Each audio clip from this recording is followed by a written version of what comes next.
सभी बच्चों को गुड मॉर्निंग।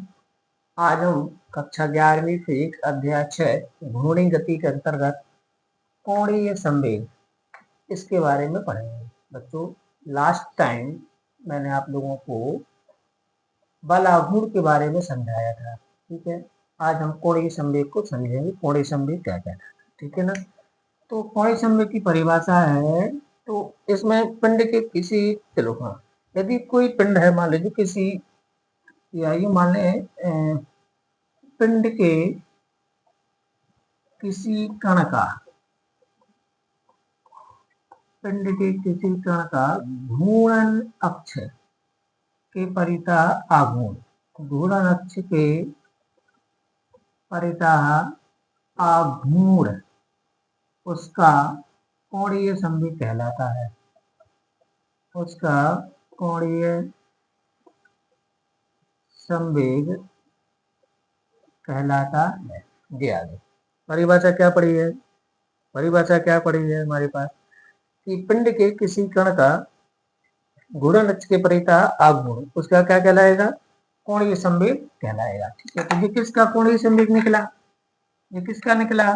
पिंड का। किसका निकला है? सॉरी, कण का। पिंड के किसी कण का। और हमें पूरे पिंड का चाहिए हो तो हमें सभी कणों का निकाल कर ऐड करना पड़ेगा। तो अगर आप, ये तो हुआ किसी कण का जड़ कोणीय संवेग।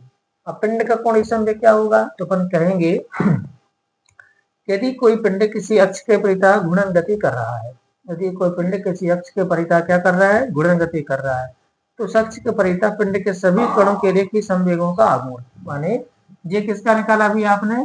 कण का। अब पिंड का करेंगे तो परिभाषा क्या बनेगी? यदि कोई पिंड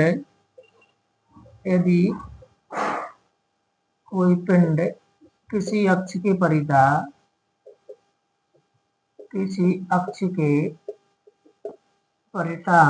घूर्णन गति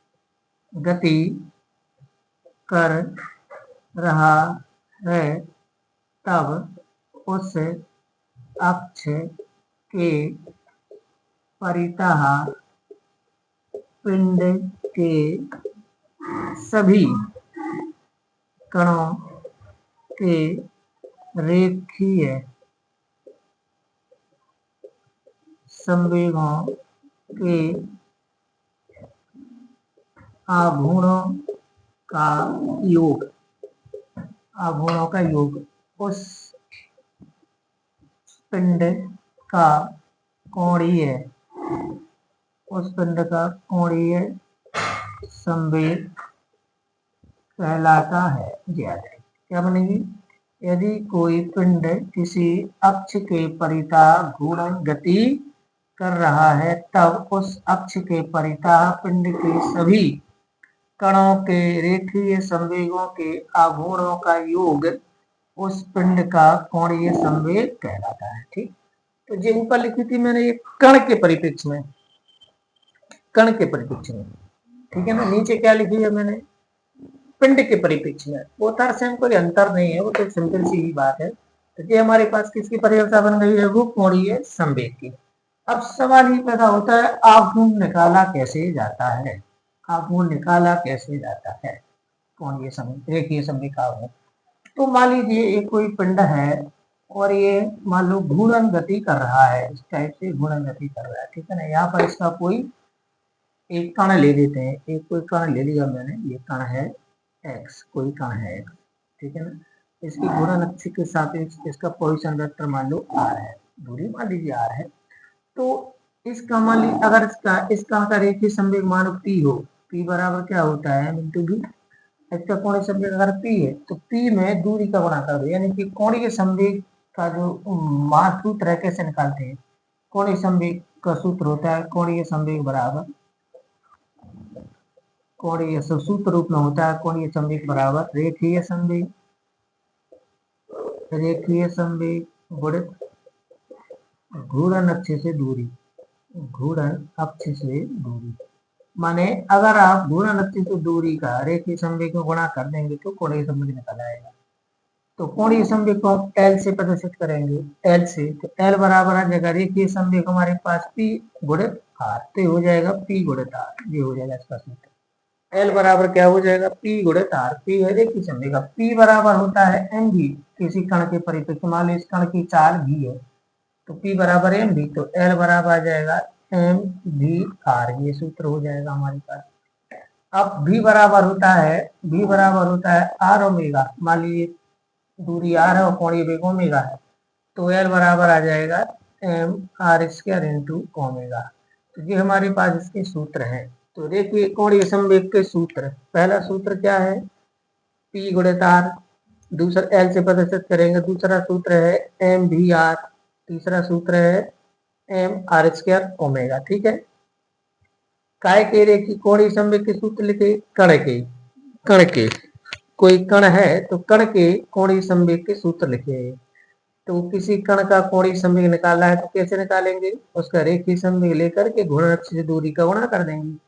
अच्छा, किसी राशि में घूर्ण अक्ष से दूरी का गुणा करो तो उसका आघूर्ण निकल आता है, तो कोणीय संवेग में दूरी का गुणा कर दिया तो कोणीय संवेग का आघूर्ण निकल आया। जब बल में दूरी का गुणा किया था तो बल आघूर्ण निकल आया था, ऐसी था ना। तो ये हमारे पास कोणीय संवेग है, एल से प्रदर्शित करते हैं इसको, तो एल इक्वल टू हमारे पास पी इंटू आर हो गया, एम भी आर हो गया, एम आर स्क्वायर ओमेगा हो गया। ठीक, अब ऐसे ही हम जितने इसमें जितने कण हैं, इसमें मान लीजिए एन कण है, सभी कणों का जड़ता होने का एक कोणीय संवेग निकाल करके जोड़ दो तो पूरी पिंड का निकल आएगा। ठीक है ना। अब इसका हमारे लिए मात्रक विमीय सूत्र आदि आदि चाहिए है, इसका मात्रक। ठीक है ना, तो कोणीय संवेग के मात्रक वगैरह क्या है, तो कोणीय संवेग का आपने पढ़ा हुआ है, एल बराबर रेखीय संवेग माने पी गुणित आर। पी का मात्रक क्या होता है, पी का होता है किलोग्राम मीटर प्रति सेकंड, रेखीय संवेग का मात्रक है, रेखीय संवेग पी का मात्रक किलोग्राम मीटर प्रति सेकंड, और इसका होता है मीटर त्रिज्या दूरी का, तो मिलाकर हो गया किलोग्राम मीटर स्क्वायर प्रति सेकंड, ये इसका ऐसा ही मात्रक है। ठीक है ना, तो इसका ऐसा ही मात्रक क्या होता है, किलोग्राम मीटर स्क्वायर प्रति सेकंड। इसका कोणीय संवेग का सीजीएस मात्रक ग्राम सेंटीमीटर स्क्वायर प्रति सेकंड, ये इसका सीजीएस मात्रक हो जाएगा। ठीक है ना। अच्छा, ये एक सदिश राशि है, वेक्टर क्वांटिटी है, तो सदिश रूप में इसको लिखा जाता है L vector equal to R vector cross M vector. भाई यहाँ पर इसका रेखीय संवेग मान लीजिए पी हमारे पास आता है, पी लिखना है, आर क्रॉस पी। रेखीय संवेग मान लो हमारे पास क्या आ जाता है, पी आ जाता है यहाँ पर, और ये व्यक्त स्थिति से इसको आर ले लें, तो जब इसकी यहाँ से लंबवत दूरी निकालेंगे तो बस ये हमारा निकल आएगा। ठीक है ना, तो यहाँ तक ना ये दूरी लंबवत दूरी है, यहाँ पर ये जो दूरी ली है, ये कौन सी दूरी ली जाती है, लंबवत, तो यहाँ पर आर, वहां पर लंबवत दूरी थी। अब अगर हम इसको निकालेंगे वैसे सूत्र रूप में, तो ये पर ने आर बनाया था, तो ये दूरी जो है वो वाई जो निकलेगी लंबवत दूरी होगी, तो ये हम साइन थीटा लेकर के, जैसे यहाँ पर थीटा लेंगे तो साइन थीटा लेकर के वो निकाला जाएगा, निकाल देते हैं सदस्य रूप। ठीक है। अच्छा, बीमी सूत्र और यहीं पर लिख दें, तो बीमी सूत्र आ जाएगा हमारे पास, किलोग्राम का आ जाएगा एम, किलोग्राम का आ जाएगा एम, मीटर का आ जाएगा एल, और समय का आ जाएगा टी। तो इसका बीमी सूत्र होता है M L square T to the power -1, इसका कोणीय संवेग का बीमी सूत्र। ठीक है ना। अब आते हैं कोणीय संवेग का सदिश रूप, इसका हम सदिश रूप ड्राइव कर देते हैं, सदिश रूप। है ना, तो मान लीजिए एक पिंड है जो कोणीय वेग ओमेगा से गति कर रहा है। ठीक है ना, इसके किसी कण, इसका हम कोई कण ले लेते हैं। ठीक है ना, इसके किसी कण, मान लीजिए उसका नाम x है, जिसका द्रव्यमान m है, उसका रेखीय संवेग p है, और इसकी रेखीय चाल भी है।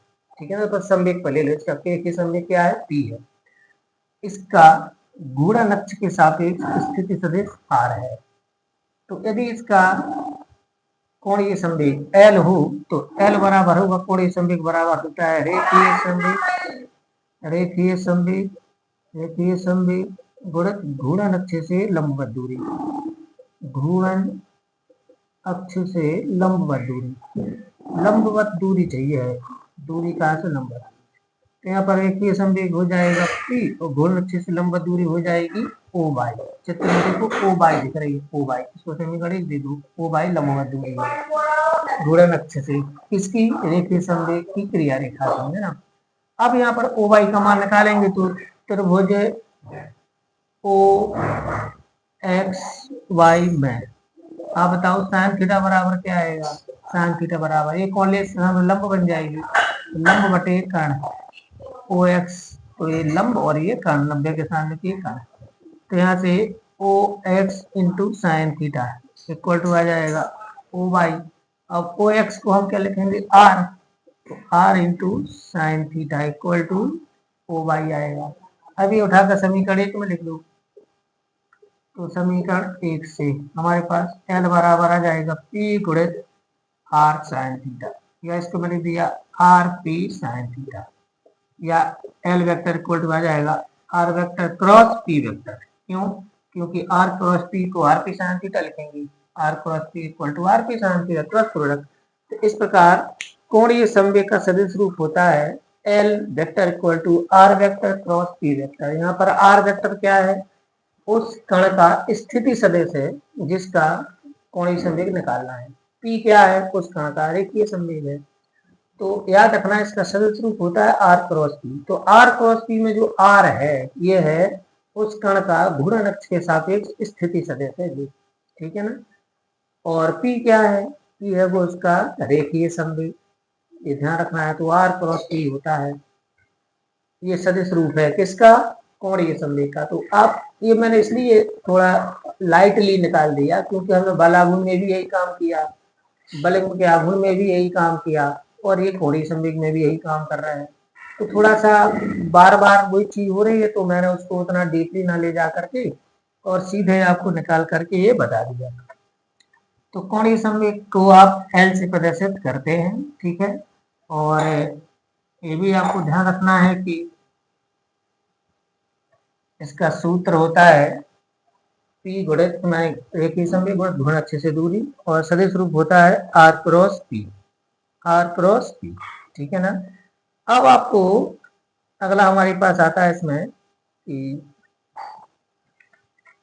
कोणीय संवेग संरक्षण का नियम, ये क्या होता है? कोणीय संवेग संरक्षण के नियम पर अपन बात करते हैं, ठीक है ना। हालांकि वो मैं उसमें और भी चीजें हमारे पास आएंगी, लेकिन पुस्तक के हिसाब से अपन देखें तो पहले हमें कोणीय संवेग संरक्षण नियम पढ़ना है, ठीक है ना। नियम पढ़ना है कोणीय संवेग संरक्षण, ठीक है। तो बच्चों जैसे अपन ने रेखीय संवेग संरक्षण का नियम पढ़ा था, जिसको हमने संवेग संरक्षण का नियम नाम दिया था, वैसे यहाँ पर हमारे पास आ जाता है कोणीय संवेग संरक्षण का नियम।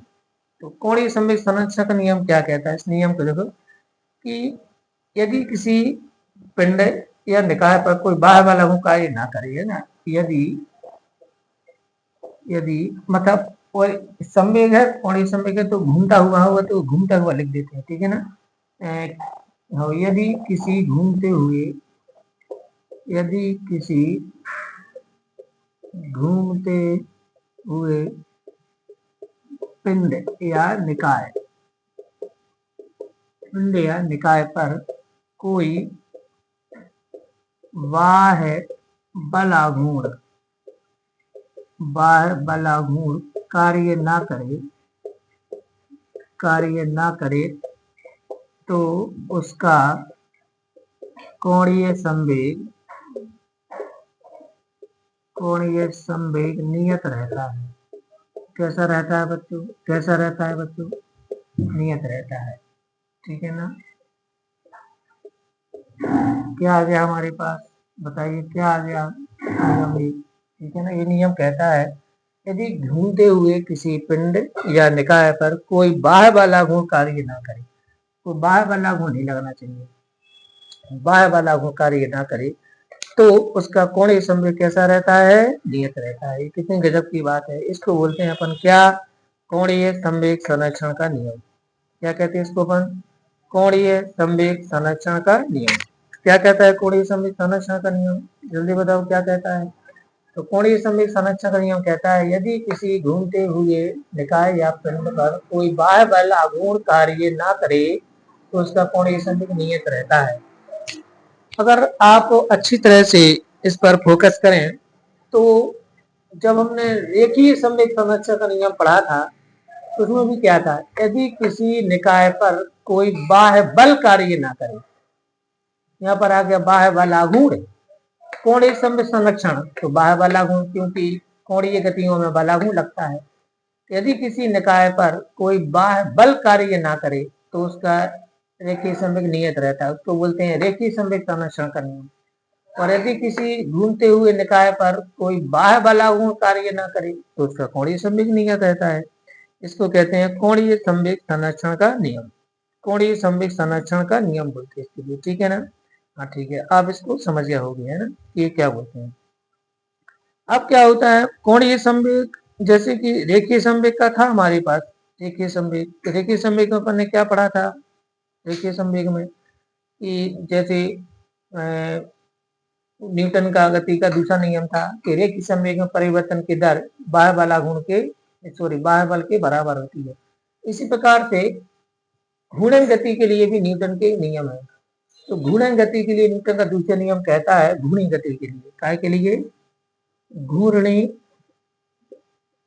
गति के लिए गति का दूसरा नियम, गति का द्वितीय नियम, गति का द्वितीय नियम ये पता है क्या होता है। जैसे उसमें था ना कि dp बटे dt इक्वल टू एफ, माने रेखीय संवेग के परिवर्तन की दर बाह्य बल के बराबर होती है या अनुक्रमानुपाती होती है। पर यहाँ पर है dl upon dt equal to tau होता है। ये मतलब कोणीय संवेग में परिवर्तन की दर बाह्य वाला गुण के बराबर होती है, इसको बोलते हैं घूर्णन गति के लिए द्वितीय नियम, न्यूटन का दूसरा नियम घूर्णन गति के लिए। अभी हम जब लास्ट आएगा आगे तो हम पढ़ेंगे। अब यदि मैं टाउ को जीरो कर दूं, यदि टाउ को जीरो, बाह्य वाला गुण क्या है, जीरो है, तो dl बटे dt भी तो जीरो हो जाएगा, dl बटे dt इक्वल टू जीरो। तो जीरो किसका अवकलन जीरो होता है, जीरो किसका अवकलन होता है, तो हम जानते हैं अचर राशियों का अवकलन जीरो होता है, तो इसका मतलब हुआ l बराबर नहीं है। तो ये इसका गणितीय प्रमाण है, ये इसका कौन सा प्रमाण है, गणितीय प्रमाण है। किसका गणितीय प्रमाण है, ये कोणीय संवेग संरक्षण नियम का। तो कोणीय संवेग संरक्षण नियम के फिर से देख लेते हैं। यदि किसी घूमते हुए पिंड या निकाय पर कोई बाह्य बला गुण कार्य न करे तो उसका कोणीय संवेग नियत रहता है, इसे कहते हैं कोणीय संवेग संरक्षण का नियम। अब इसको हम गणितीय प्रमाण दे रहा, घूर्णी गति के लिए गति के द्वितीय नियम से कोणीय संवेग में परिवर्तन दर बाह्य बला गुण के बराबर होती है, ये हम जानते हैं। यदि बाह्य वाला गुण शून्य हो, टाउ जीरो कर दो तो डीएल बटे dt जीरो हो जाएगा, डीएल बटे dt जीरो तो एल नियत हो जाएगा। क्यों, क्योंकि हम जानते हैं कि जीरो अवकलन किसका होता है, अचर राशियों का अवकलन जीरो होता है, तो एल बराबर नियत हो गया, इसका अवकलन जीरो मतलब एल नियत है। तो ये हमारा मैथमेटिकली प्रूफ हो गया, ठीक है ना। तो कोणीय संवेग संरक्षण का नियम। अब हम इसके बारे में, इसके ज्यामितीय अर्थ के बारे में और इसकी दूसरी संबंधों के बारे में अगले लेक्चर में बात करेंगे, ठीक है। सभी को नमस्कार।